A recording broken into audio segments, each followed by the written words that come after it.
नमस्कार। इस विशेष कार्यक्रम में आप सभी दर्शकों का बहुत बहुत स्वागत है।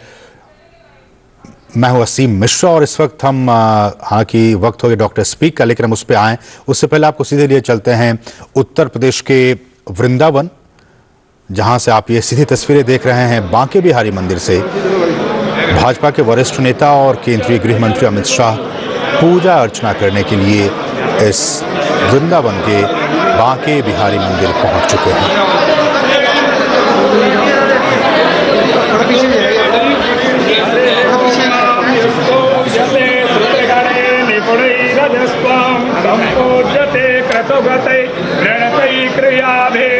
सर्वकर्मफलदं निजसेवकानां श्रीमद्बिहारी शरणं प्रपद्ये। येन चरेण सर्वकार्यविभागयो ध्यानात्मनं सुखमितेन तेन वेके तत्तापवारण निवारण शान्तिं श्रीमद्बिहारी शरणं प्रपद्ये। यस्मात् सुखैकसदनां मदनारिमुख्यं सिद्धिं समीरयुतलां सकलाङ्गशोभा तं शुद्धबुद्धिसुखवृद्धि समृद्धि हेतु श्रीमद्बिहारी शरणं प्रपद्ये। यस्मात् सुखैकसदनां मदनारिमुख्यं सिद्धिं समीरयुतलां सकलाङ्गशोभा तं शुद्धबुद्धिसुखवृद्धि समृद्धि हेतु श्रीमद्बिहारी शरणं प्रपद्ये। यस्य प्रपन्नवरदस्य तथागतस्य तापत्रे शरणं गतानां सम्मीलनीरजनिभञ्जनाय श्रीमद्बिहारी शरणं प्रपद्ये। यस्मिन् मनो विनीतं भवति प्रसन्नं खिन्नं कलेन्द्रियैरप्यायुषण्यं तं वास्तवास्तवनिरस्त समस्तदुःखं श्रीमद्बिहारी शरणं प्रपद्ये।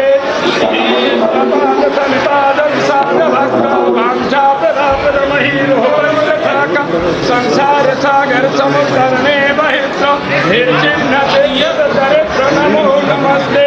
इदं विष्णो पादास्तकमदिभिसादाभिप्रमणं प्रणीतं यात् प्रेम्णा सुखविजगदीशेन विदुषं पठेद्यो वा भक्त्याच्युतचरणचेता समनजो भवेत् भोक्त्वा भोगं नवतरति चास्ते हरिपदम्। नमः कुञ्जविहारिणे नमः कुञ्जविहारिणे स्वामी श्रीहरिदासाय गुरुणां गुरवे नमः। कृष्णाय वासुदेवाय हरे परमात्मने प्रणतक्लेशनाशाय गोविन्दाय नमो नमः। नन्दादिगोकुलत्राता दाता दारिद्र्यभञ्जनं सर्वमङ्गलदाताश्च सर्वकामप्रदायकः।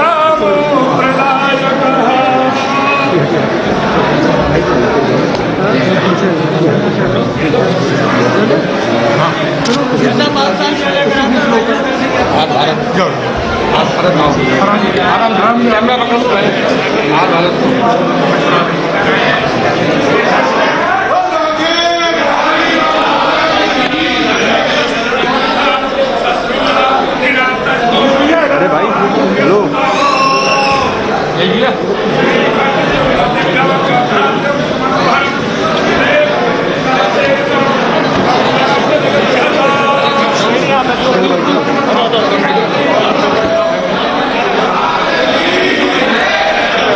तो आप ये तस्वीरें देख रहे हैं उत्तर प्रदेश के वृंदावन के श्री बांके बिहारी मंदिर से, जहां गृह मंत्री अमित शाह पूजा अर्चना कर रहे हैं। और ये उनका दौरा काफ़ी महत्वपूर्ण, क्योंकि वो अब से कुछ ही देर के बाद मथुरा जाएंगे और मथुरा में जो प्रभावी मतदाता संवाद है उस कार्यक्रम में भी वो शामिल होंगे। तो गृह मंत्री का ये वृंदावन और वृंदावन के बाद वो मथुरा में वो जो प्रभावी मतदाता संवाद कार्यक्रम है उसमें गृह मंत्री शामिल होंगे। और जैसा कि हमने आपको बताया कि यूपी विधानसभा चुनाव के चौथे चरण के लिए आज अधिसूचना जारी होने के साथ ही जो नामांकन दाखिल करने की प्रक्रिया जो है वो आज से शुरू हो जाएगी। तो गृह मंत्री अमित शाह का ये आज का बहुत ही महत्वपूर्ण कार्यक्रम, अभी इस वक्त वो वृंदावन में है, वहाँ के बिहारी मंदिर में उन्होंने देखा, आपने पूजा अर्चना की और अब से कुछ ही देर के बाद वो मथुरा जाएंगे जहाँ वो प्रभावी मतदाता संवाद कार्यक्रम में हिस्सा लेंगे। हम आगे भी ताज़ा अपडेट्स आपको देते रहेंगे, लेकिन फिलहाल चूंकि वक्त हो गया डॉक्टर स्पीक का, हम उस पर आते हैं। तो जैसा कि आप दर्शक सभी जानते हैं कि इन दिनों देश और दुनिया कोरोना महामारी से जूझ रहा है। तमाम हेल्थ एक्सपर्ट्स हालात का लगातार आकलन भी कर रहे हैं, लेकिन ये बात पूरी तरह से स्पष्ट है कि हम सभी को ज़्यादा सतर्क रहना होगा। भारत पहले और दूसरे फेज के बाद कोरोना से लड़ने और उसका डटकर मुकाबला करने के लिए पहले से ज़्यादा मजबूती के साथ तैयार खड़ा है, क्योंकि इस बार वैक्सीन सबसे कारगर हथियार के तौर पर हमारे पास है और कोरोना से लड़ने में काफ़ी सशक्त भी साबित हो रही है। ऐसे में इस कार्यक्रम के जरिए आप भी हमारे साथ जुड़ सकते हैं और कोरोना को लेकर कोई भी सवाल, कोई भी भ्रम, कोई भी क्वेश्चन अगर आपके मन में है तो आप हमें कॉल कर सकते हैं और एक्सपर्ट्स डॉक्टर्स जो हमारे साथ हैं उनसे आप सवाल पूछ सकते हैं और कोरोना से बचाव संबंधी तमाम जानकारी आप हासिल कर सकते हैं। लेकिन इस वक्त पूरे देश में टीकाकरण की क्या कुछ स्थिति है उस पर एक निगाह डालें तो कोविड टीकाकरण अभियान देश भर में तेजी से चल रहा है। अभी तक 163.84 करोड़ से अधिक लोग कोरोना का टीका लगवा चुके हैं। पिछले 24 घंटों में 59 लाख लोगों ने कोरोना का टीका लगवाया है और देश में कोरोना पिछले 24 घंटे में इसके 2,86,000 से अधिक मामले दर्ज किए गए हैं। पिछले 24 घंटे में सक्रिय मामलों की संख्या बढ़कर 22 लाख से ज़्यादा हो गई है। रिकवरी रेट 93.33% दर्ज की गई है। पिछले 24 घंटे में कोरोना संक्रमण को मात देकर 3,06,357 लोग ठीक भी हुए हैं। इसके बाद ठीक होने वाले लोगों की कुल संख्या 3,76,77,328 हो गई है। देश में डेली पॉजिटिविटी रेट बढ़कर 19.59% हो गई है। वहीं वीकली पॉजिटिविटी रेट बढ़कर 17.75% तक पहुंच गई है। देश में बीते 24 घंटे के दौरान 14,62,261 लोगों ने टेस्ट करवाया है, जिसके बाद देश में टेस्ट कराने वाले लोगों की संख्या 72.21 करोड़ हो गई है। और हमारे साथ इस कार्यक्रम में 3 बहुत ही खास मेहमान इस वक्त जुड़ गए हैं। हम उनका परिचय आपसे हम करवा दें। आप देख भी सकते हैं टीवी स्क्रीन पे। हमारे साथ हैं डॉक्टर एस.एम. रहेजा जी, जो कि वरिष्ठ चिकित्सक हैं, सीनियर फिजिशियन हैं, फॉर्मर मेडिकल सुपरिटेंडेंट हैं जीबी पंत अस्पताल से। रहेजा सर, आपका बहुत बहुत स्वागत है हमारे इस कार्यक्रम में। हमारे साथ दूसरे खास मेहमान हैं डॉक्टर सुनील कुमार रैना जी, जो कि advisor world health network and COVID action group, professor और head community medicine, government medical college Himachal Pradesh से। सर, आपका भी बहुत बहुत स्वागत है हमारे इस कार्यक्रम में। और हमारे साथ तीसरे खास मेहमान हैं डॉक्टर नीरज निश्चल जी, जो कि एसोसिएट प्रोफेसर हैं डिपार्टमेंट ऑफ मेडिसिन, एम्स से। सर, आपका भी बहुत बहुत स्वागत है। शुरुआत डॉक्टर रहेजा मैं आपसे करना चाहूँगा। और जैसा कि हमने एक आंकड़ा दिया कि पिछले 24 घंटे में कुछ मामले जो हैं एक्टिव केसेस के वो बढ़े हैं। हमने ये भी देखा कि आज से 1-2 दिन पहले मामले घटे थे, एक बार फिर से मामले बढ़े हैं। मैं देख रहा हूं कि कभी ये ट्रेंड ऊपर जाता है, फिर घटता है, फिर ये मामला बढ़ जाता है। कैसे इस ग्राफ को देखा जाए डॉक्टर रहेजा? हाँ, इससे हमें ये स्पष्ट हो जाता है कि अभी हमें सावधानी और सतर्कता रखनी है, संकल्प के साथ, बिना घबराए, बिना किसी घबराहट के, बिना किसी पैनिक को क्रिएट करते हुए जी न्यू नॉर्मल में अपनी जिंदगी को चलाते रहना है। क्योंकि ये जो वायरस है, पहले वाले जितने भी वेरिएंट थे, डेल्टा वेरिएंट या उससे पहले जो ओरिजिनल वायरस था, उससे काफी ज्यादा ट्रांसमिसिबिलिटी है। मतलब ये जल्दी संक्रमित करता है, एक से दूसरे व्यक्ति में इसकी फैलने की क्षमता। कहते हैं इस समय हमें घबराना नहीं है जी, लेकिन कोविड अप्रोप्रिएट बिहेवियर को कंटिन्यू करना है। तभी हम जन भागीदारी, हर एक व्यक्ति को अपनी जिम्मेवारी समझनी है, अपने लिए, अपने परिवार के लिए, सोसाइटी के लिए, देश के लिए। और कोविड अप्रोप्रिएट बिहेवियर में हम शुरू से हम बताते रहे हैं थ्रू भी कि भाई 2 गज की दूरी बना के रखें, बहुत जरूरी है। तभी डॉक्टर रहेजा मैं आपको कुछ सेकंड्स के लिए रोकना चाहूंगा। एक बार फिर से हम रुक करेंगे उत्तर प्रदेश के वृंदावन का, चूंकि आप जानते हैं कि इन दिनों उत्तर प्रदेश के साथ साथ 5 राज्यों में चुनावी सरगर्मियां काफ़ी बढ़ी हुई हैं और इसी कड़ी में आप देख सकते हैं केंद्रीय गृह मंत्री और भाजपा के वरिष्ठ नेता अमित शाह उत्तर प्रदेश के वृंदावन में हैं और अब से कुछ देर पहले उन्होंने बांके बिहारी मंदिर में जाकर उन्होंने पूजा अर्चना की और लगातार वहां से जो भी अपडेट होगा हम अपने दर्शकों को देते रहेंगे, क्योंकि हम जानते हैं कि अब से कुछ ही देर के बाद वो मथुरा में भी जाएंगे और मथुरा में जो प्रभावी मतदाता संवाद कार्यक्रम है उसमें भी गृह मंत्री हिस्सा लेंगे। लेकिन एक बार फिर से हम रुख करते हैं डॉक्टर स्पीक का और डॉक्टर रहेजा, आप अपनी बात पूरी कीजिए। हाँ जी, इस समय हमें सावधान और सतर्क रहने की आवश्यकता है, लेकिन घबराने की बात नहीं है। इसका संक्रमित जल्दी होता है, लेकिन इसका जो सिवियरिटी है कम है। इसमें क्रिटिकली इल पेशेंट कम होते हैं। तो हम बात कर रहे थे कि इस समय हमें सावधानी क्या रखनी है, वो बेसिक प्रिंसिपल जो हम शुरू से कहते आए हैं, कोविड अप्रोप्रिएट बिहेवियर, जिसमें 2 गज की दूरी बना के रखें, दूर से नमस्कार करें, मास्क अवश्य लगाएं जब भी घर से बाहर निकलें और मास्क को प्रॉपरली लगाएं, नाक को मुंह को कवर करें, आंखों के लिए आप स्पेक्स या गॉगल्स का इस्तेमाल कर सकते हैं और हैंड हाइजीन को मेंटेन करें। हाथ धोते रहें साबुन से, पानी से, बिना वजह डोर हैंडल, किसी का कंप्यूटर को, टेबल टॉप को ना छुएं, किसी से सेल फोन, पेन, पेंसिल ये चीजें शेयर ना करें। ऑफिस में या स्कूल में कहीं भी यदि आप हैं तो खाना इकट्ठे बैठ के ना खाएं। और दूसरी चीज, वैक्सीनेशन अवश्य लगवाएं। अब 15 से 18 साल के बच्चों ने बहुत ही एंथुजियाज्म से वैक्सीन लगाई है। हमारे सेंटर में भी बच्चे बहुत उत्साहित थे, शुरू से इतना लाइनें लगी थी सुबह सुबह, और उसके लिए पूरा सरकार ने इंतजाम किया।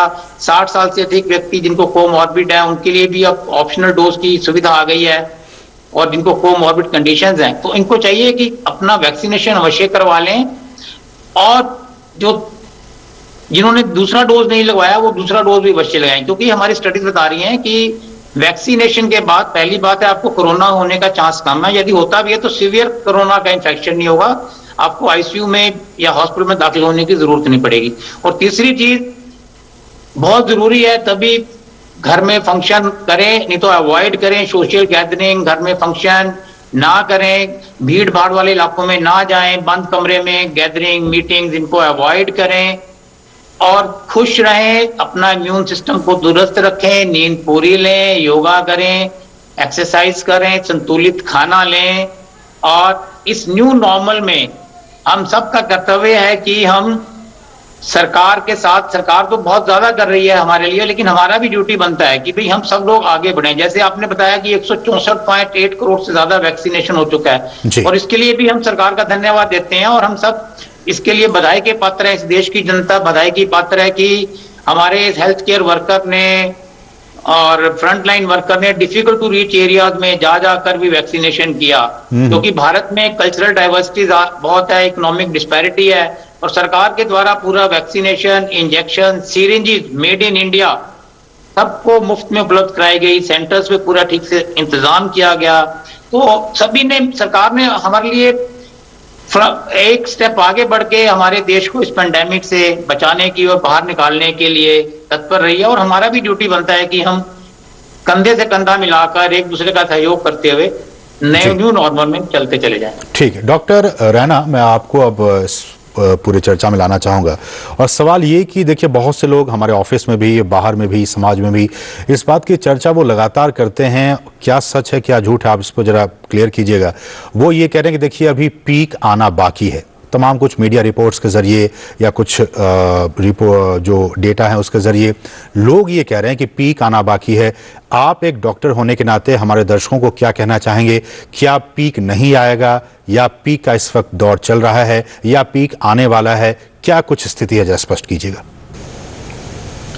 देखिए, धन्यवाद मेरे को इस शो में हमको ये समझना पड़ेगा कि हम भी इस महामारी के किस दौर में, तो जब भी कोई महामारी आती है जनरली क्या होता है, महामारी फेजेस में, महामारी का फेजेस में। सो इनिशियल फेज जो था वो अल्फा वेरिएंट से आया, क्योंकि इस वेरिएंट म्यूटेशंस हो, ये म्यूटेशंस बदल के नए वेरिएंट्स फॉर्म में आ रही है। डॉक्टर रैना, आपकी आवाज हम तक ठीक तरीके से नहीं पहुंच पा रही है, कुछ उसमें ब्रेक्स हो रहे हैं।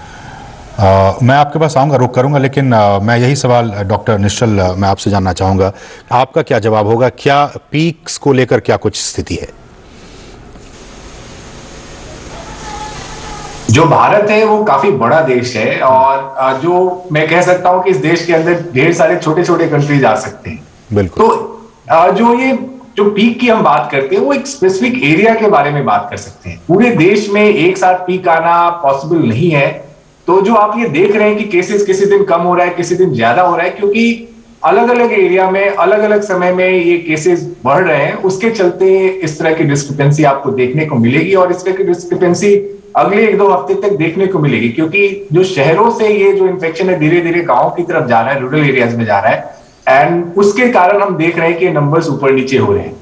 तो जहां तक पीक की बात करें पूरे देश में, ये पूरी तरह से प्रेडिक्ट करना मुश्किल है, बट मे बी अगले 2 हफ्ते के आसपास या 3 हफ्ते तक लेटेस्ट जो हम मैक्सिमम नंबर ऑफ केसेस देख चुके होंगे, उसके बाद केसेस कम होने शुरू होने चाहिए। बट अगेन ये वायरस के बिहेवियर जो हमारे कंट्रोल में नहीं है, जितना रेप्लिकेट करता है उतना म्यूटेशन हो सकता है और उसके चलते चीजें ऊपर नीचे हो सकती हैं। तो इस वायरस ने सभी को सरप्राइज किया है, तो प्रिडिक्ट करना कि पीक पूरी तरह से कब आएगा बहुत मुश्किल है। इसलिए बहुत जरूरी है कि हम सावधानी बरतते रहें, इस वायरस को रिस्पेक्ट देते हुए अपनी लाइफ जो नॉर्मली हम लीड कर सकते हैं वो लीड करते रहें, और वायरस को रिस्पेक्ट देने का जो एकमात्र तरीका है कि अपने आप को वैक्सीनेट कराइए और कोविड एप्रोप्रिएट बिहेवियर का पालन करें। ठीक है डॉक्टर रैना, एक बार फिर से मैं आपके पास आ रहा हूं और मेरा सवाल ये, अच्छा डॉक्टर रैना अभी बिजी हैं। डॉक्टर रैना, आप हमें सुन पा रहे हैं? चलिए डॉक्टर रैना के पास मैं रुक करूंगा, लेकिन डॉक्टर रहेजा मैं आपके पास आऊंगा और उसमें मेरा सवाल सीधा सा सवाल ये कि जब लोग ये कहते हैं कि देखिए देश की अधिकांश आबादी जो है वैक्सीनेटेड हो गई है, तो क्या एक दर्शक होने के नाते मैं ये समझ सकता हूँ, क्या ये कह सकता हूँ कि हमारी देश की पूरी आबादी जो है एक हर्ड इम्यूनिटी कहीं ना कहीं डेवलप हो गई है, और इसको कैसे समझा जाए?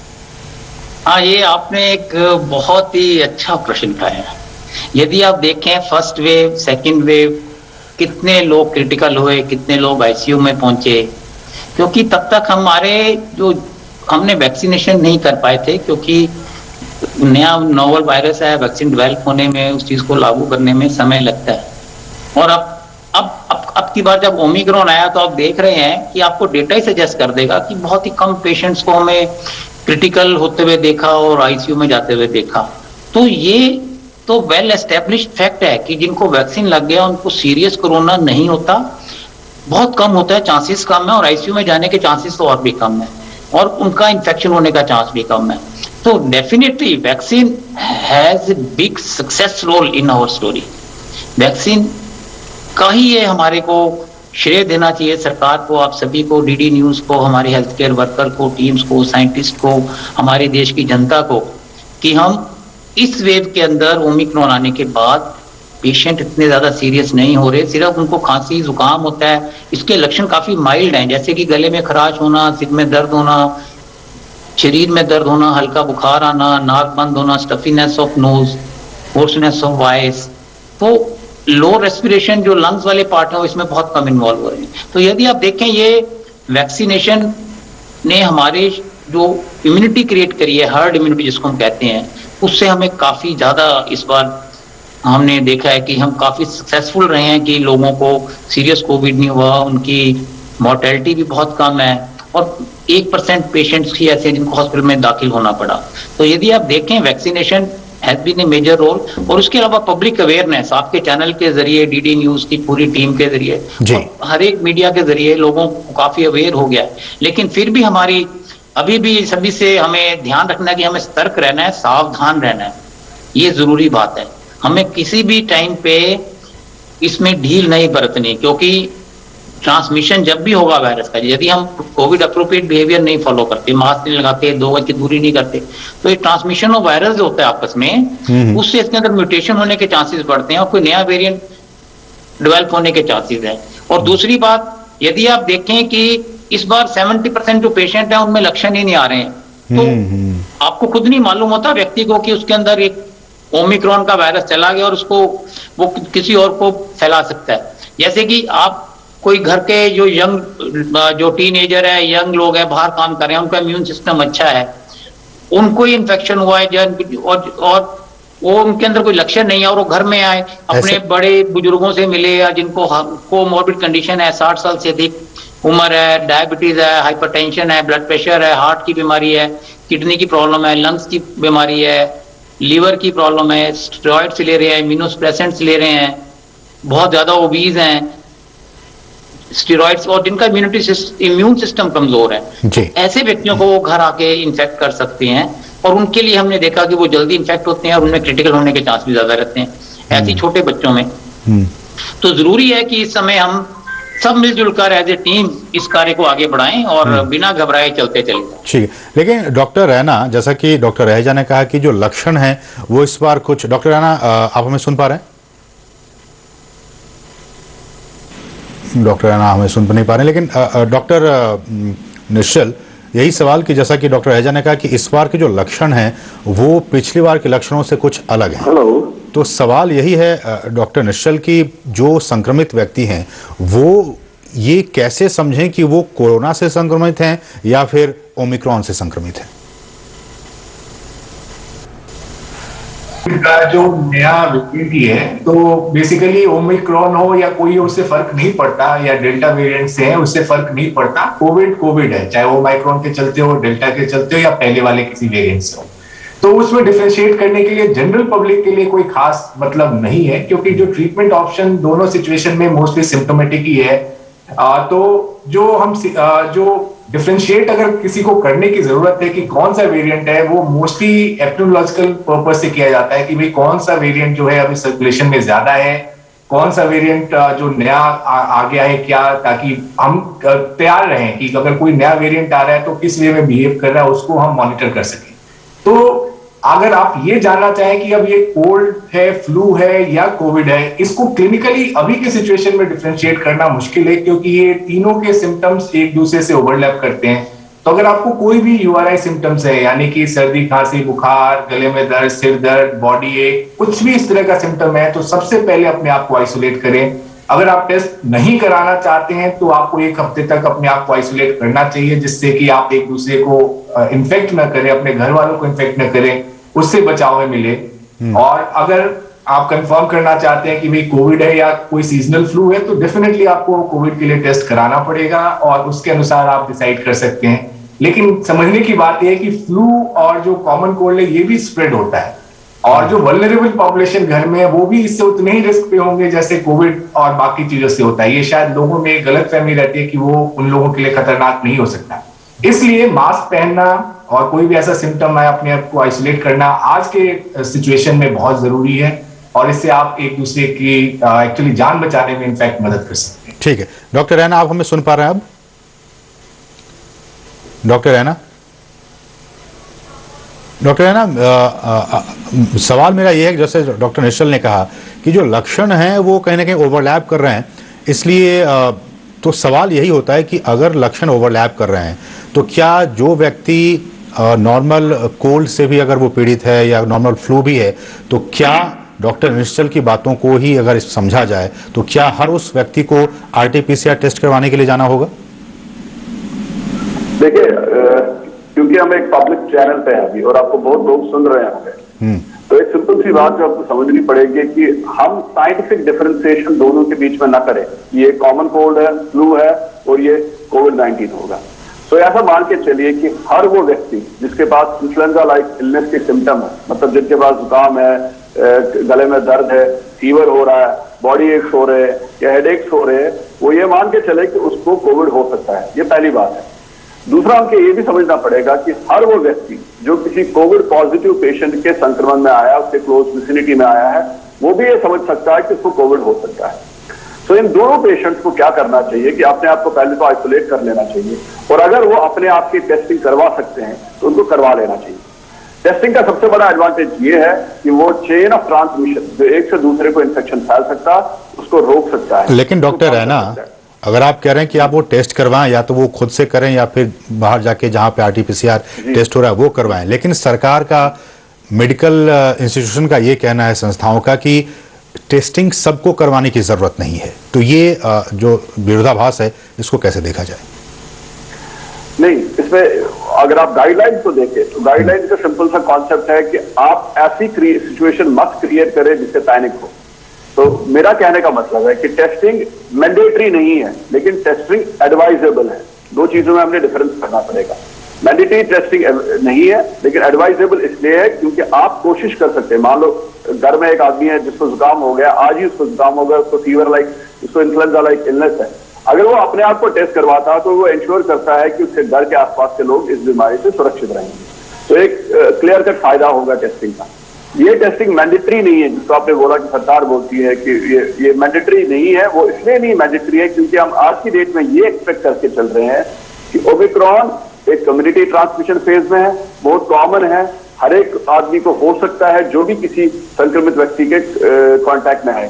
बट इसका कतई ये मानना नहीं चाहिए कि ये माइल्ड है और इसकी टेस्टिंग से हमको कोई फायदा नहीं होगा। ठीक है, हम हमारे साथ एक कॉलर भी इस वक्त जुड़ गए हैं, हरियानंद जी हैं, जो कि इस वक्त दिल्ली से ही मौजूद हैं। हरियानंद जी, आपका स्वागत है इस कार्यक्रम में, आप अपना सवाल पूछ सकते हैं। नमस्कार जी। नमस्कार, सवाल पूछिए सर। सवाल ये है जी, पूछिए। हाँ जी। हाँ, मेरे को ऐसा है कि 8 तारीख को मैं पॉजिटिव हुआ था। हाँ जी, 8 तारीख को मैं पॉजिटिव हुआ था और फिर मेरा 15 तारीख को टेस्ट कराया तो नेगेटिव हो गया। 15 को कराया तो नेगेटिव हो गया। उसके बाद फिर बॉडी केक हो रहा था तो मैंने परसों दोबारा टेस्ट कराया। मैं कहा देखूं, वैसे तो मेरे को आराम है, कोई सांस नहीं चढ़ रहा, कुछ ऐसा नहीं है, फीवर भी नहीं है, तो मेरा परसों पॉजिटिव आ गया दोबारा। जी जी जी जी। डॉक्टर रहेजा, हाँ आप जी। रिस्पॉन्ड करना चाहेंगे? हाँ, देखिए, ये जो सरकार की गाइडलाइन है, अगर आपको आज कोविड हुआ है, आपने टेस्ट कराया, पॉजिटिव आया है, तो आपको 7 दिन आइसोलेट होना है, प्रॉपर ट्रीटमेंट लेना है, एक मेडिकल डॉक्टर के एडवाइस में सरकार के द्वारा टेस्टिंग, कंसल्टेशन, ट्रीटमेंट सब कुछ मुफ्त में दिया जा रहा है, तो उसका आप लाभ उठाइए।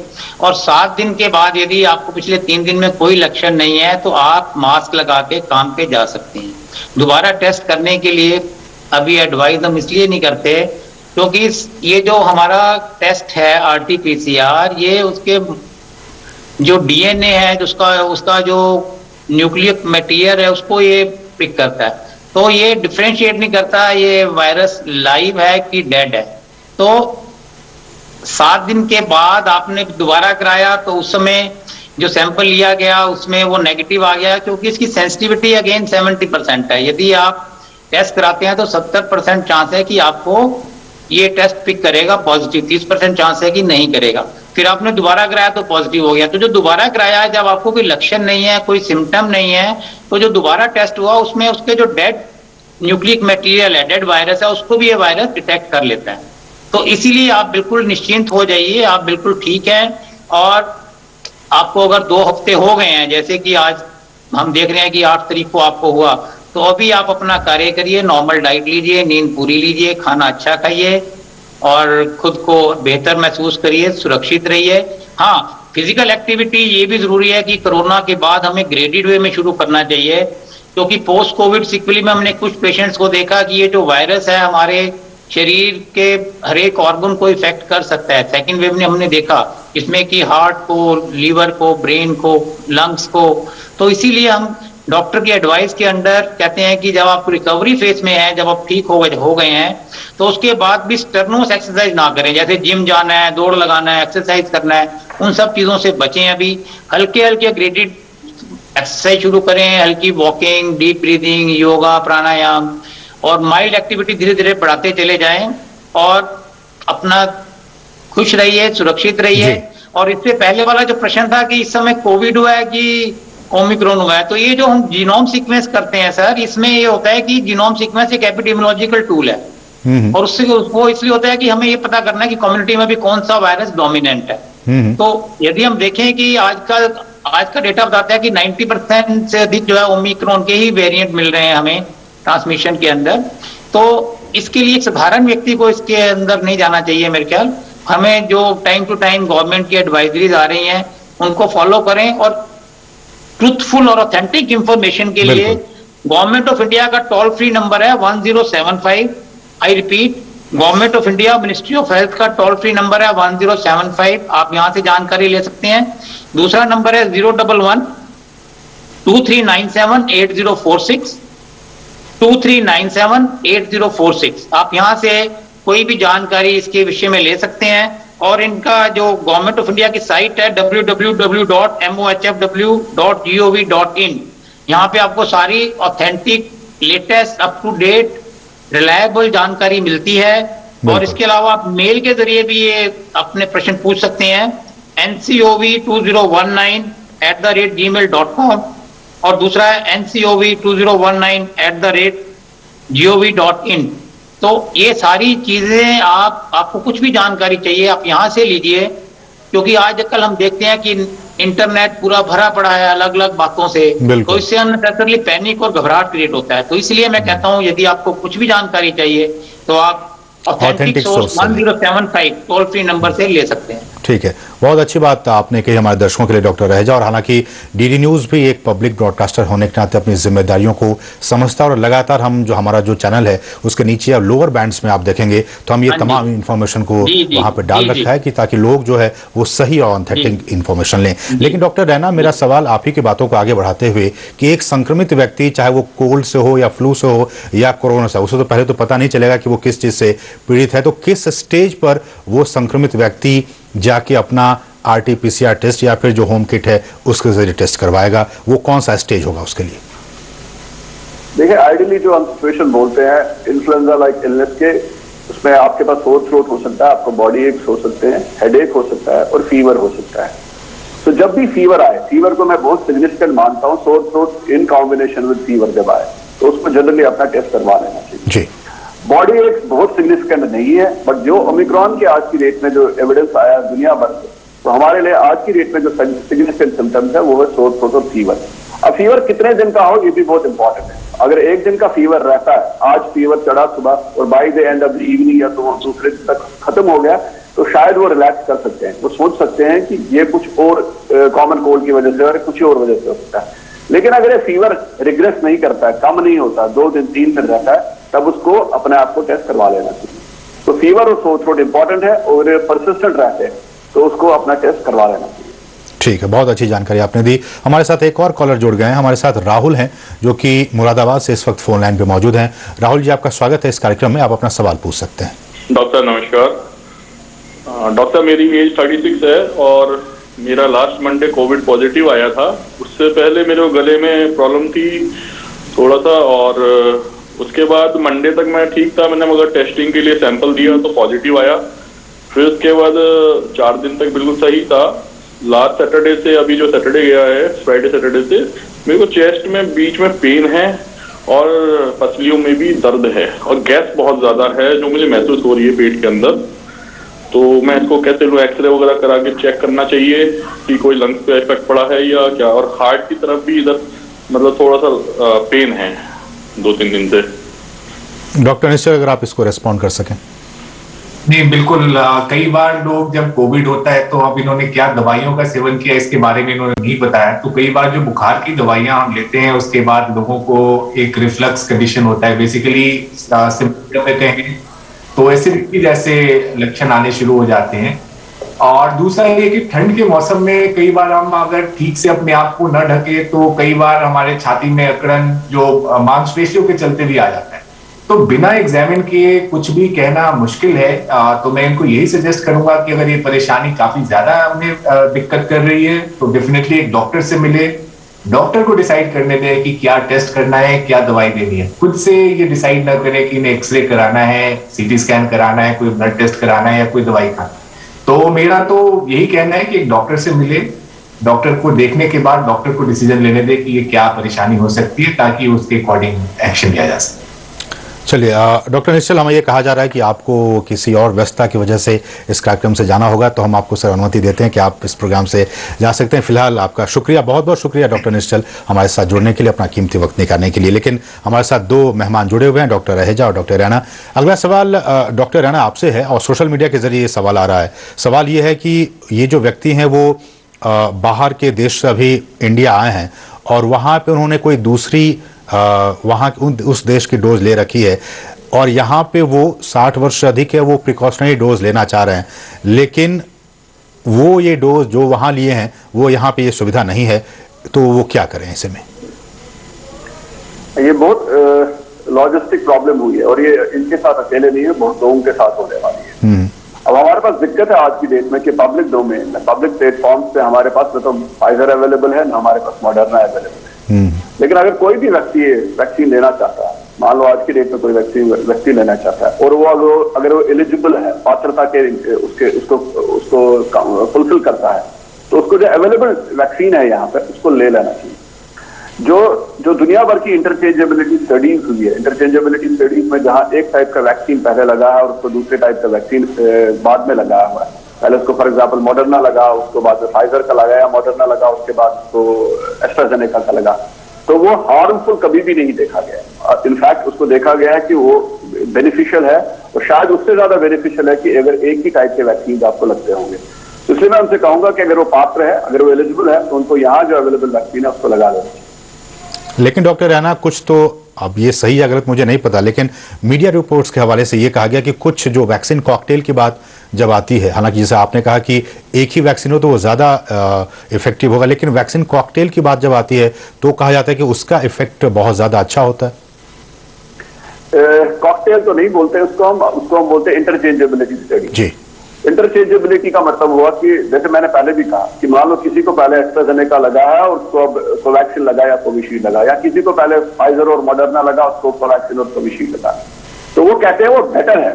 लेकिन ऐसा जिसको हम बोलते हैं एविडेंस जो है, ये जो डेटा है, सिग्निफिकेंटली कितना बेटर है उसको लेकर भी लिमिटेशन, उसको लेकर भी कयास नहीं है, प्रोबेबिलिटीज ही बोली जा रही है। तो इसलिए मैंने कहा कि अगर उनको फॉर एग्जांपल पहले फाइजर लगा या मॉडर्ना लगा, अब वो इंडिया आए हैं और अगर वो चाहते हैं यहाँ पे वैक्सीनेट होना और अगर वो एलिजिबल है, तो उनको या तो कोवैक्सीन ले ले या कोविशील्ड ले ले, वो फायदा ही देगा, नुकसान नहीं करेगा। हालांकि अब जो अर्लियर डेटा इसको रेनफोर्स करता था, वो ये बोलता था कि इंटरचेंजेबिलिटी बहुत अच्छा चीज है, मतलब जिसको आपने कॉकटेल बोला कि वैक्सीन को मिक्स करना, पहले एक या दूसरे, वो बहुत अच्छा चीज है। पर आज की डेट में देखते हैं हम कि जो एविडेंस है, वर्ल्ड वाइड एविडेंस है, बहुत ज्यादा डिफरेंशिएट नहीं कर पाता है बिटवीन अगर वैक्सीन को इंटरचेंज किया गया और यहाँ अगर सेम ही वैक्सीन को over a period of time लिया गया। अब एक और चीज जो आपके माध्यम से मैं समझना चाहता हूँ, वैक्सीन की सबसे इंपॉर्टेंट जो चीज है वो है टाइमिंग। तो मान लो अगर मैंने आज एक वैक्सीन लिया, उसके बाद दूसरा वैक्सीन मैंने 4 वीक्स पहले या 6 वीक्स पहले या 1 वीक पे लिया, और उसके बाद जब मैं थर्ड डोज लेता हूं जिसको मैं चाहता हूं कि मेरी इम्यूनिटी को बूस्ट करे, वो कब मैंने लिया वो ज्यादा इंपॉर्टेंट है as compared to the fact कि मैंने इंटरचेंजेबिलिटी की है या नहीं। तो इसलिए इस सेंस में अगर आज की डेट में उनके पास जो सेकंड डोज के बाद का जो टाइम है वो बहुत इलैप्स हो गया है, वो एलिजिबल है, तो उनको ले लेना चाहिए, क्योंकि ये बहुत ज्यादा डिफरेंशिएट नहीं कर पाता है कि एक ही टाइप का वैक्सीन लिया हो या इंटरचेंज किया हो। तो डॉक्टर रैना, स्टडी क्या कह रही है कि अगर जो लोग इस वक्त, चूंकि भारत में प्रिकॉशनरी डोज लेने की भी शुरुआत हो चुकी है, सरकार ने कहा है कि अगर गैप बढ़ाते हैं जो सेकेंड डोज और प्रिकॉशनरी डोज के बीच में, तो वो ज्यादा कारगर होगा, इफेक्टिव होगा। देखिए, इसको लेकर 2 मत है, अगेन जो डेटा आता है उसको लेकर 2 मत है। जो जनरल ऑब्जर्वेशन है वैक्सीन को लेकर और डिजीज को लेकर, कोविड-19 को लेकर, तो अगर हमने पहला जो डोज लिया और उसके बाद हमने देखा कि हमने दूसरा डोज 3 महीने के ड्यूरेशन पे लिया, ये कोविशील्ड की स्थिति है, कोविशील्ड की स्थिति है। कोवैक्सीन में तो सिर्फ 1 ही महीने का गैप है जी। तो अगर हम इसकी इम्यूनोजेनिसिटी पे जाए, इसके बेसिक उस पर मैकेनिज्म पे जाए, तो आइडियल जो डोज है आफ्टर सेकंड डोज होना चाहिए विद इन 6 मंथ, 6 महीने के बाद आइडियल डोजेज टाइम होना चाहिए। और अनफॉर्चुनेटली क्योंकि हमारे पास लॉजिस्टिक्स की दिक्कतें थी, हमारे पास वैक्सीन अवेलेबल नहीं थे, हम वैक्सीन को लेकर श्योर नहीं थे, तो हमने ये सोचा कि हम इसको थोड़ा फेज आउट करते, थोड़ा बाद में लगा देते। बट अगर आप बेस्ट डोजेज शेड्यूल्स का बात करते हैं तो कोवैक्सीन का या जो कोविशील्ड का जो थर्ड डोज है, ये 6 महीने के अंदर अंदर लग जाना चाहिए था। ये कैसे, जो वैज्ञानिक हमारे समुदाय के लोग हैं, वो ये कैसे डिसाइड करते हैं कि 6 मंथ हो या उससे कम हो या उससे ज्यादा हो? क्या वैक्सीन की एफिकेसी पे ये डिपेंड करता है? 2 चीजों पर डिपेंड करता है। एक तो आप किस बीमारी से लड़ रहे हैं और आप उस बीमारी से लड़ने के लिए जो आपने वैक्सीन तैयार किया वो कैसे किया हुआ। अब आप इसको देखिए, ऐसे समझिए, आपने खुद अपने ऑब्जर्वेशन में देखा होगा over a period of time कि जो बीमार व्यक्ति होता है, जिसको मान लो कोविड एक बार हो गया, उसको फिर से कोविड हो सकता है। तो कहने का मतलब है कि अपने आप में बीमार होना भी उस आदमी को अगली बीमारी से बचाता नहीं है। तो एक बार मान लो कोविड होता किसी को, तो अगर वो लाइफ लॉन्ग कोविड होने से बच जाता, तो हम ये मान के चलते कि जो वैक्सीन हमने इस वायरस को लेकर बनाया वो भी हमको लाइफ लॉन्ग इम्यूनिटी देता है। लेकिन ऑब्जर्व क्या किया गया है कि जो ही पहला कोविड किसी को होता है, पहला इन्फेक्शन उसको होता है, तो जनरली मीन पीरियड जो देखा गया, एवरेज पीरियड जो देखा गया, 90 से 114 दिन के अंदर देखा गया कि फिर से इसको इन्फेक्शन होता है। तो साइंटिस्ट या एकेडमिशियंस अक्रॉस द वर्ल्ड उन्होंने ये सोचा कि अगर मैंने बूस्ट करनी है इम्यूनिटी पहली डोज तो मुझे वो बूस्ट कर लेनी चाहिए by the end of 3 months या 114 डेज के आसपास मैक्सिमम ले लेना चाहिए मुझे, उसके बियॉन्ड नहीं देना चाहिए। क्योंकि अगर मैं उसके बियॉन्ड जाता हूं तो उससे क्या होता है कि री इन्फेक्शन होने के चांसेस बनते हैं। अभी हमने सोचा कि हमारे पास अगर ये 2 डोज रिजीम्स है, मतलब जिनमें हम 2 डोजेज यूज कर सकते हैं, तो ये दो डोजेज को हम मैक्सिमम सेपरेट आउट करें बाय 3 मंथ्स। उस 3 मंथ्स के होने से क्या होगा कि अगर इस 3 मंथ्स के बाद किसी को इन्फेक्शन होगा भी, जो हो सकता है क्योंकि ये वायरस जो है, जो वैक्सीन हम यूज करते हैं ये स्टरलाइजिंग वैक्सीन नहीं है। स्टरलाइजिंग वैक्सीन मतलब ये ट्रांसमिशन को नहीं बचाते हैं, ये सीवियरिटी है, डिजीज मॉडिफाइंग वैक्सीन है, सीवियरिटी ऑफ डिजीज को बचाते हैं। तो हमने ये सोचा कि अगर हम दूसरा वैक्सीन इसको देते हैं 3 महीने के अंतराल पर, तो ये चांसेस कि उसको सीवियर फॉर्म ऑफ डिजीज हो जाएगी वो कम हो जाएगी। अब जब मैंने उसको सेकंड डोज दिया तो नेचुरल प्रोसेस है कि सेकंड डोज के जो मैंने उसमें जो इम्यूनिटी होनी थी वो भी वेन ऑफ हो जाएगी, वो भी कम हो जाएगी। तो पहले डोज के बाद अगर मैंने सोचा ये 3 मंथ पे वेन ऑफ होती है, तो सेकंड डोज की बूस्टिंग इफेक्ट के बाद ये हो सकता है 6 महीने 7 महीने तक। This is the average time जो लोगों ने कैलकुलेट किया, एस्टिमेट किया। तो इसका बेस्ट तरीका ये है कि अगर हमने थर्ड डोज लेना चाहिए तो जो हमने प्रिकॉशनरी डेज स्लाइटली डिले किया, हम उसको 6 महीने पे कर सकते हैं। मुझे लगता है कि आपके इस जवाब से वैसे लोग खुश हो सकते हैं डॉक्टर रैना जिन्होंने या तो फर्स्ट डोज लेने के बाद सेकंड डोज लेना मिस कर गया हो या फिर लेना नहीं चाह रहे हो। मेरे ख्याल से वही सवाल फिर आता है डॉक्टर रैना, मैं डॉक्टर राज आपके पास आऊंगा, लेकिन डॉक्टर रैना यही सवाल कि जो लोग फर्स्ट डोज ले चुके हैं और वो सेकंड डोज या तो वो भूल गए हैं या वो लेना नहीं चाह रहे हैं, ऐसे लोगों में क्या संक्रमण के खतरे को देखा जाए या फिर कैसे उसकी बॉडी रिस्पॉन्ड करेगी अगर वो संक्रमित हो जाते हैं? तो देखिए 2 चीजें, इन्फेक्शन उसको भी हो सकता है जिसको 2 डोज लगे हैं, उसको भी हो सकता है जिसको प्रिकॉशनरी डोज भी लगा है, लेकिन level of infection, chance of infection happening वो कम होते जाते हैं जितने जितने वैक्सीन के डोजेस लगते हैं। फॉर एग्जाम्पल एक स्टडी जो बहुत अच्छे जर्नल में छपी थी कि एस्ट्राजेनेका वैक्सीन के बाद या जो हम कोविशील्ड इंडिया में यूज करते थे उसके पहले डोज के बाद 33% चांस है इन्फेक्शन होने के, सेकेंड डोज के बाद यही चांस 66% होता, मतलब कम हो जाता है चांस ऑफ इन्फेक्शन। सिर्फ 34 लोगों को इन्फेक्शन हो सकता है सेकंड डोज लेने के बाद। जब हम प्रिकॉशनरी डोज, अगर टाइमली प्रिकॉशनरी डोज देते हैं तो चांस है कि इन्फेक्शन होने के चांसेस और कम हो जाए, लेकिन एब्सोल्यूट 0 कभी भी नहीं होती। तो मतलब है कि इन्फेक्शन हो सकता है थर्ड डोज के बाद भी, प्रिकॉशनरी डोज के बाद भी, लेकिन होता क्या है कि जितने ज्यादा वैक्सीन लेंगे, जितना इफेक्टिवली हम वैक्सीनेशन प्रोग्राम को फॉलो करेंगे, कंप्लीट करेंगे, 2 डोजेस के रिजीम को कंप्लीट करेंगे, प्रिकॉशनरी डोज के रिजीम को कंप्लीट करेंगे, उतना ज्यादा चांस ये बढ़ जाता है कि हम सीवियर फॉर्म ऑफ डिजीज और डेथ से बच सकते हैं। तो जैसे मैंने कहा ये सारे वैक्सीन डिजीज मॉडिफाइंग वैक्सीन है, सर्वाइविंग वैक्सीन नहीं है। इन्फेक्शन हो सकता है लेकिन डेथ और मॉर्बिडिटी से बच सकते हैं। लेकिन डॉक्टर रहेजा, लेकिन सरकार तो ये कह रही है और जो मीडिया रिपोर्ट्स के बाद हवाले से कि वैसे लोग जो कोमॉर्बिड हैं उन्हें ही बूस्टर डोज लेने की जरूरत है या उन्हें ही दिया जाएगा, इस पर सरकार सोच रही है, इस पर काम भी कर रही है। सभी को, हर किसी को बूस्टर डोज लेने की जरूरत नहीं है। हाँ जी, लेट मी सिंप्लीफाई एवरीथिंग। अभी जो बूस्टर डोज लेना है, प्रिकॉशनरी डोज, वो 60 साल से अधिक व्यक्ति जिनको कोमॉर्बिड कंडीशंस हैं, हाई ब्लड प्रेशर, हार्ट की बीमारी, क्रॉनिक लंग डिसीज, लंग्स की बीमारी, फेफड़े की बीमारी, इसमें ट्यूबरकुलोसिस को भी इंक्लूड कर लिया गया है, जिनको क्रॉनिक लीवर डिसीज है, क्रॉनिक किडनी डिसीज है, रीनल ट्रांसप्लांट के पेशेंट जिनका इम्यूनिटी सिस्टम कम है, डायबिटीज के पेशेंट जो स्टेरॉइड्स ले रहे हैं, इम्यूनोसप्रेसेंट्स ले रहे हैं। तो ऐसे व्यक्तियों के लिए अभी प्रिकॉशनरी डोज के लिए अप्रूवल सरकार ने किया है, और इसके अलावा फ्रंटलाइन वर्कर और हेल्थ केयर वर्कर, क्योंकि ये ऐसे हैं जिनको कि इन्फेक्शन होने के चांसेस ज्यादा रहते हैं। और इसलिए कि वो अपना, मैंने भी थर्ड डोज जो हम देख रहे हैं कि लगवा रहे हैं हमारे यहाँ भी डॉक्टर्स की, वो सुरक्षित महसूस करते हैं। और अपना, हम जैसा जानते हैं कि वैक्सीन लगवाने के बाद आपको इन्फेक्शन होने का पहली बार चांस कम है, यदि होता है तो वो सीवियर इन्फेक्शन ना के बराबर है, ऑलमोस्ट नील है उसके चांसेस। तो इसलिए आप सुरक्षित महसूस करते हैं और ये हमारे लिए जरूरी भी है।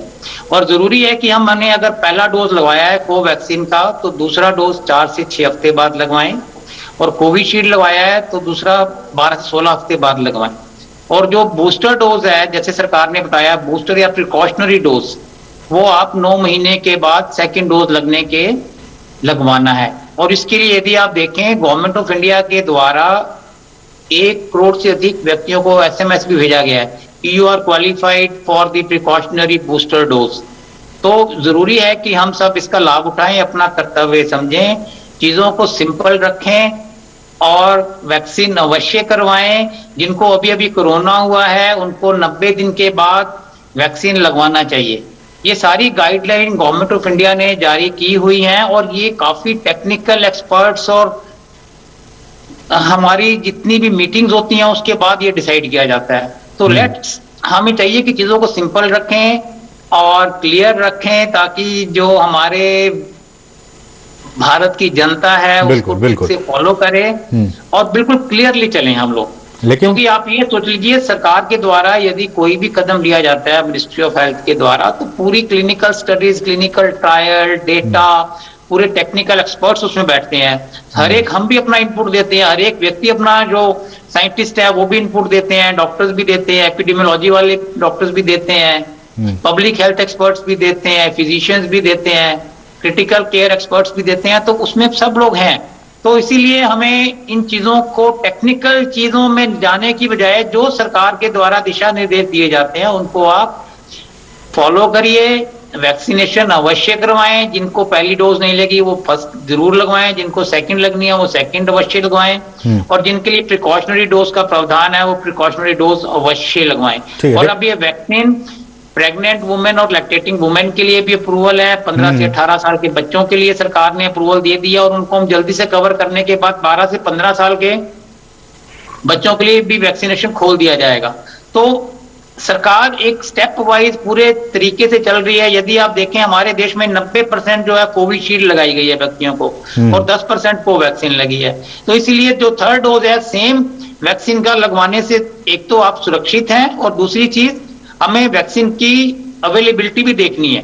अगर 90% लोगों को कोविशील्ड लगी है तो उसको जो बूस्टर डोज लगना चाहिए, थर्ड बूस्टर, वो सेम ही लगने में एक प्लानिंग के द्वारा ये सब डिसाइड किया जाता है। और ये देखा गया कि थर्ड बूस्टर लगने के बाद या प्रिकॉशनरी डोज लगने के बाद ऐसे व्यक्तियों को इन्फेक्शन होने का चांस कम है। यदि होता है तो सीवियर इन्फेक्शन ही होगा, क्योंकि एंटीबॉडीज जो है कोरोना की वैक्सीन के बाद देखा गया कि 9 महीने के बाद सेकंड डोज लगने के बाद जो एंटीबॉडीज लेवल है वो कम होना शुरू हो जाता है। तो इसलिए उसको बूस्ट करने के लिए ये थर्ड डोज या प्रिकॉशनरी डोज का प्रावधान किया गया है। लेकिन डॉक्टर रह एक कॉमन क्वेश्चन सोशल मीडिया पे ये पूछा जा रहा है, वो आपसे से सवाल है।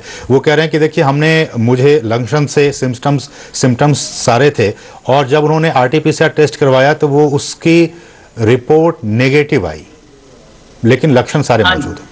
हाँ, ये बहुत अच्छा प्रश्न है। जैसे मैंने बताया कि RT-PCR की जो सेंसिटिविटी है वो 70% है अप्रोक्सीमेटली। डॉक्टर रहेजा, मैं रोकना चाहूंगा, इस सवाल का जवाब दीजिएगा। हमारे साथ एक कॉलर भी जुड़ गए हैं, जफर साहब हैं हमारे साथ श्रीनगर से। जफर, आपका स्वागत है इस कार्यक्रम में, आप अपना सवाल पूछ सकते हैं। वेलकम डॉक्टर साहब, एक मेरा क्वेश्चन है। एक पेशेंट को हाल ही में कोविड लगा है, 65 ईयर्स ओल्ड, तो उसने दोनों डोज ऑलरेडी ले लिए हुए हैं। क्या ही कैन टेक इमीडिएटली उसको वो दूसरा ये जो बूस्टर डोज है उसको लेने की क्या जरूरत है तो अभी, या उसको कुछ देर अभी ठहरना पड़ेगा उसके लिए? जफर साहब, ये बहुत ही अच्छा प्रश्न है। अभी उनको अगर 2 डोज लग गया, कोविड हो गया, तो इनको जो प्रिकॉशनरी बूस्टर डोज लेना है वो 3 महीने के बाद लेना है from the date of recovery.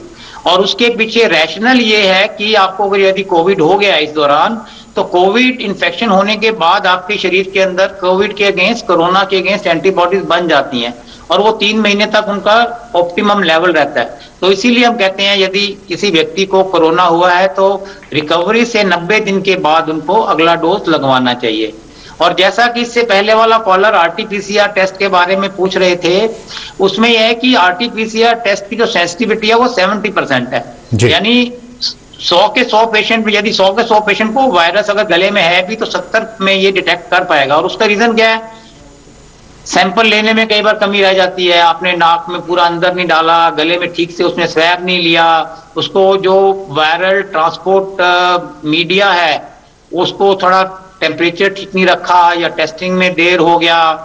और इसीलिए हम कहते हैं कि यदि आपका पहला टेस्ट नेगेटिव आता है, आपको खांसी जुकाम बुखार कोरोना लाइक सिम्टम है जी। तो हम ऐसे व्यक्तियों को एडवाइस करते हैं कि 2 या 3 दिन के बाद टेस्ट को रिपीट कराएं। तो उस समय हो सकता है कि वो टेस्ट पॉजिटिव आए, क्योंकि हो सकता है शुरू में जब इन्होंने टेस्ट कराया तो जो वायरल लोड होगा गले के अंदर वो कम होगा, तो इसलिए वो डिटेक्ट नहीं कर पाया। लेकिन जो बाद में टेस्ट कराएंगे तो वो पॉजिटिव आ जाता है। मैंने कई पेशेंट का तो तीसरी चौथी बार कराने के बाद पॉजिटिव मिला मुझे, क्योंकि मैंने अपना एक पेशेंट देखा जिसमें कि कोरोना जैसे लक्षण थे, खांसी जुकाम बुखार, सांस लेने में तकलीफ, सैचुरेशन कम हो रहा है, लेकिन उसका टेस्ट नेगेटिव आया। हमने उसका सीटी स्कैन किया, उसमें बिल्कुल कोरोना के जैसे न्यूमोनाइटिस के पैचेस दिख रहे हैं, लेकिन टेस्ट नेगेटिव आया। दोबारा टेस्ट नेगेटिव आया, लेकिन तीसरी बार वो पॉजिटिव आ गया।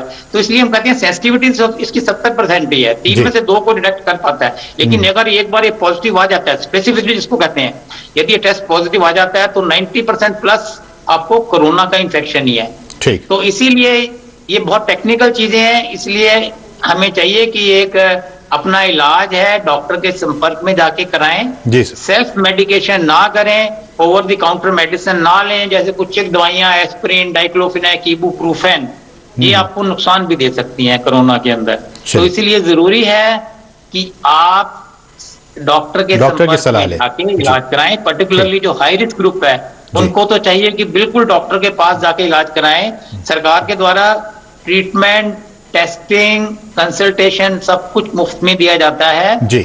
और पर्टिकुलरली जिनको कोमॉर्बिड कंडीशन है इस दौरान, जिनको हाई ब्लड प्रेशर है, डायबिटीज है, मैं उनको भी विनती करूंगा। पंत हॉस्पिटल हम क्या देख रहे हैं जीवी पंत में, कुछ एक लोगों ने अपनी ब्लड प्रेशर की दवाई नहीं खाई, कोरोना के लिए लेने नहीं आ पा रहे, लेकिन वो दवाई आपने अवश्य खानी है। यदि आपको ब्लड प्रेशर की दवाई चल रही है, डायबिटीज की, डॉक्टर की सलाह लें। कोई भी दवा खाने से पहले आप डॉक्टर की उसकी दवाई आप रेगुलर लीजिए और बीमारी होने के बाद भी डॉक्टर के संपर्क में जाकर उसको टाइट्रेट करा लीजिए। जी डॉक्टर रहेजा, समय की कमी है, एक आखिरी कमेंट डॉक्टर राणा, आप क्या कुछ संदेश देना चाहेंगे इस कार्यक्रम के जरिए जनता को? ये जो सबसे जरूरी संदेश वो है कि जो सोशल मीडिया या पब्लिक डोमेन है आजकल ये बात कर रही है कि बीमारी माइल्ड है, ओमिक्रॉन माइल्ड है, तो उसमें उसको मत मानिए, उसको ऐसा मत मानिए कि उसको आप ब्लैंकेट मानिए। अब ये समझिए ये वैसी ही चीज है कि जैसे हम रोड पे जा रहे हैं और साइकिल से हिट हो जाए तो भी एक्सीडेंट होने के चांसेस हैं। तो ये इंस्पाइट ऑफ द फैक्ट कि इसको अगर आप माइल्ड मानते हैं, इससे भी बीमार हो सकते हैं, इससे भी सीवियर डिजीज हो सकती है, तो अपने आप को बचा के रखिए, सारे प्रिकॉशंस लीजिए, वो जो आज तक आप ले रहे थे, मास्क पहनिए, जब पब्लिक स्पेस में जाइए तो एक दूसरे से दूरी बना के रखिए, अपने घर की वेंटिलेशन को इंप्रूव करिए, और अगर आप अनअवॉइडेबल, अगर आप ट्रैवल को अवॉइड कर सकते हैं उसको अवॉइड करिए, और वैक्सीनेशन कराइए, अगर आपकी वैक्सीनेशन इनकम्प्लीट है उसको कंप्लीट कराइए। चलिए, बहुत बहुत शुक्रिया डॉक्टर राणा आपका इस कार्यक्रम से जुड़ने के लिए, और डॉक्टर रहेजा आप दोनों ही मेहमानों का बहुत बहुत शुक्रिया अपना कीमती वक्त हमारे साथ साझा करने के लिए। तो डॉक्टर स्पीक के आज के इस विशेष अंक में बस इतना ही। मुझे और हमारी पूरी टीम को दीजिए अनुमति। नमस्कार।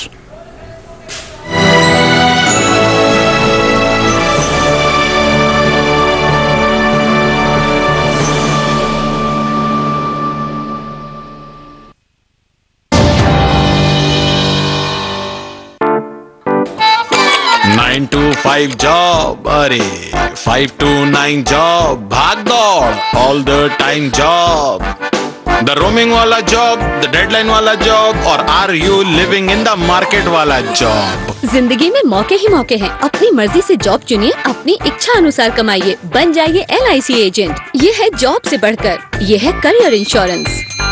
अपना बॉस खुद बनिए, बन जाइए LIC एजेंट। अब लाइफ सेट है। होंगे बच्चे स्वस्थ भले, भूलेगा बचपन, इन्हें पिलाओ मुगली घुट्टी 555।